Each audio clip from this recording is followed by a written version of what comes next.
Greetings. It has been months and months, way too long, since I've uploaded a reading of one of these supplementary articles that are found within the Orthodox Study Bible. They keep being referenced in our footnotes each day, so seeing as how we have less than a month to close out this year of readings, I thought we'd get back on the horse trying to upload some of this supplementary material again.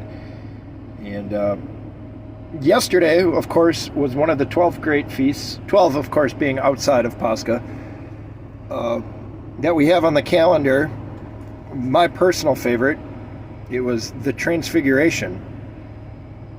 So there is a page in the Orthodox Study Bible dedicated solely to this singular event. So I thought I'd hit it now before we're too far past this feast. But yeah, this is the article found in the middle of the book of Matthew in the Orthodox Study Bible, labeled the Transfiguration. Quote, "And he was transfigured before them. His face shone like the sun, and his clothes became as white as the light." Unquote. This is from chapter 17, verse 2. Once again, of the book of Matthew.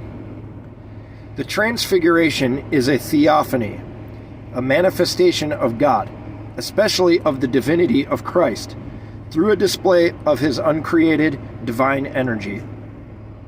Therefore, the Orthodox Church celebrates the Transfiguration of the Lord as a major feast day. Several elements of the Transfiguration show that Christ is Messiah and God. Number 1, because God is light, as noted in 1 John chapter 1, verse 5, the bright cloud, the shining of Jesus' face like the sun, and the whiteness of his garment, as noted in Matthew chapter 17, verses 2 and 5, all demonstrate that Jesus is God. In some icons, this light is shown as beyond white, a blue-white, ineffable color, indicating its spiritual origin. Number 2, the Father bears witness from heaven concerning his Son. He does not say, quote, "This has become my beloved Son," end quote, but, quote, "This is my beloved Son," end quote, as noted in chapter 17, verse 5, indicating that this divine glory is Christ's by nature. From eternity past, infinitely before Jesus' baptism and transfiguration, he is God's Son, fully sharing in the essence of the Father. Jesus Christ is God of God. Number 3, the Transfiguration not only proclaims Christ's divine sonship, but foreshadows his future glory when he, as the Messiah, will usher in the long-awaited kingdom. The bright cloud recalls temple worship and the cloud that went before the Israelites in the wilderness, the visible sign of God being extraordinarily present. Peter sees this as a sign that the kingdom has come. Knowing that the Feast of Tabernacles is the feast of the coming kingdom, he asks to build booths, as noted in chapter 17, verse 4, as was done at that feast, to serve as symbols of God's dwelling among the just in the kingdom. Number 4, Moses represents the law and all those who have died.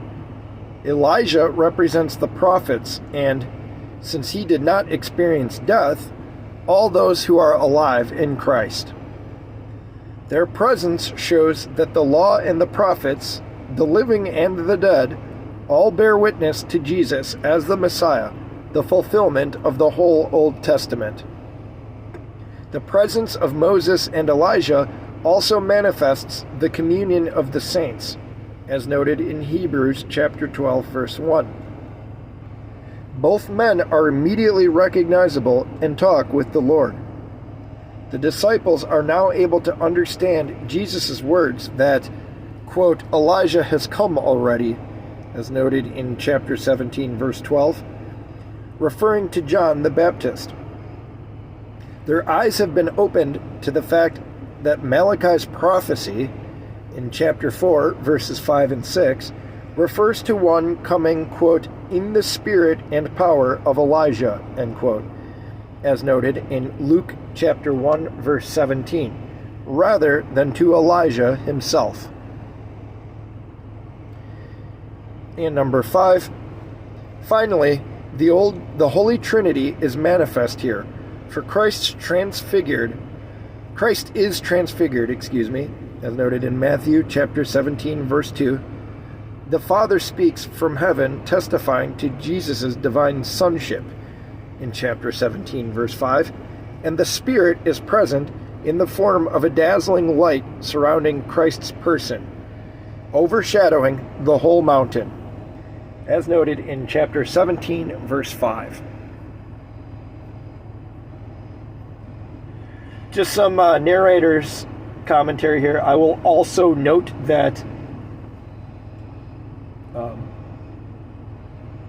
when you hear the Orthodox reference the uncreated light,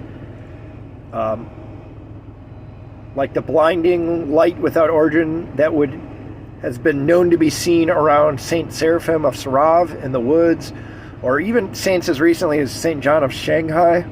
There's a famous photograph of him serving at the altar with a light around him, and they're inside a building, and it's not coming from above, it's coming from directly behind him.